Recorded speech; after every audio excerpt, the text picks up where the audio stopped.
Tinggalkanlah kegelapan, masuk dalam terang.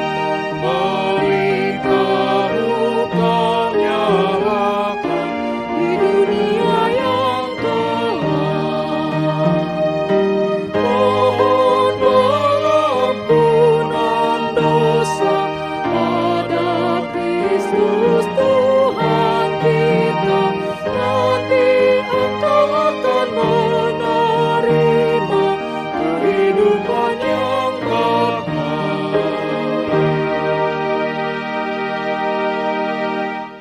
Kita berdoa. Kasih karunia dan damai sejahtera dari Allah Bapa dan dari anaknya Tuhan Yesus Kristus menyertai kamu. Amin. Ayat harian kita hari ini, Rabu 25 Agustus 2021, diambil dari 1 Tesalonika 5 ayat 5. Karena kamu semua adalah anak-anak terang dan anak-anak siang. Kita bukanlah orang-orang malam atau orang-orang kegelapan.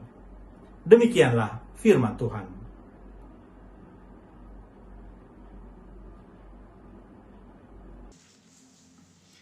Kita adalah anak-anak terang Allah. Dari zaman ke zaman, ada saja orang Kristen yang terus meramal dan memprediksikan bahwa Kristus akan datang pada tanggal sekian, bulan sekian, dan tahun sekian. Mungkin masih kita ingat beberapa tahun yang silam, ada orang mengatakan bahwa kedatangan Kristus itu pada tanggal 12, bulan 12, dan tahun 2012. Walaupun sebenarnya apa yang mereka prediksikan itu tidak pernah terjadi.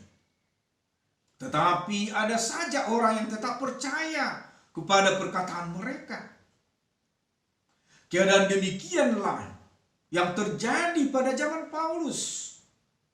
Sehingga ia mengingatkan jemaat Tesalonika tidak berusaha mencari-cari kapan datangnya Kristus yang kedua kali. Alasannya karena Kristus akan datang secara tiba-tiba pada malam hari. Artinya, Kristus akan datang secara tiba-tiba dan tidak bisa diperkirakan waktunya. Karena itu, mereka yang tidak siap dan berjaga-jaga pada waktu Kristus datang kembali akan mengalami kebinasaan. Karena itu, Paulus menasihati mereka untuk tidak hidup dalam dosa dan kegelapan, agar hari penghukuman itu tidak secara tiba-tiba datang menimpa mereka. Jemaat yang dikasihi Kristus, manusia senantiasa suka hidup di dalam terang. Dan tentunya juga ingin hidup sebagai anak-anak terang. Kita tidak menyukai kegelapan, sebab terang akan mendatangkan kehidupan. Manusia berlomba untuk lebih banyak menciptakan terang. Baik penerangan di jagat raya, di segala tempat, sehingga mereka dapat lebih banyak memiliki jam kerja. Saudaraku, itu artinya dari pemahaman akan kebutuhan tersebut bahwa terang membawa dampak yang baik untuk semua kehidupan manusia. Jemaat yang dikasihi Kristus, dalam firman Tuhan hari ini, Paulus mengingatkan jemaat Tesalonika untuk hidup kudus. Itu berarti mereka harus menghindari tingkah laku yang tidak bermoral dan berperilaku dengan hidup dalam imannya. Untuk menjelaskan apa yang akan terjadi bila Kristus datang kembali dan bagaimana dengan kesiapan iman jemaat. Itulah yang ingin Paulus ingatkan untuk berjaga-jaga. Berjaga-jaga dalam menyambut hari Tuhan yang akan datangnya seperti pencuri di malam hari. Karena kamu adalah anak-anak terang dan anak siang, bukan orang-orang malam atau orang-orang kegelapan. Saudaraku, pemahaman anak terang dimaksud sebagai para pengikut Yesus. Memang dahulu kamu adalah kegelapan, tetapi sekarang kamu adalah terang di dalam Tuhan. Sebab itu hiduplah sebagai anak-anak terang, karena terang hanya berbuahkan kebaikan dan keadilan dan kebenaran. Efesus 5 ayat 8 sampai 9.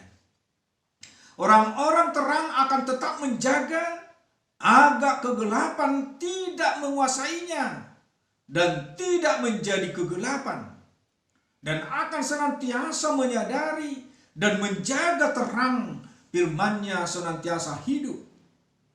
Percayalah kepada terang itu selama terang itu padamu, supaya kamu menjadi anak-anak terang.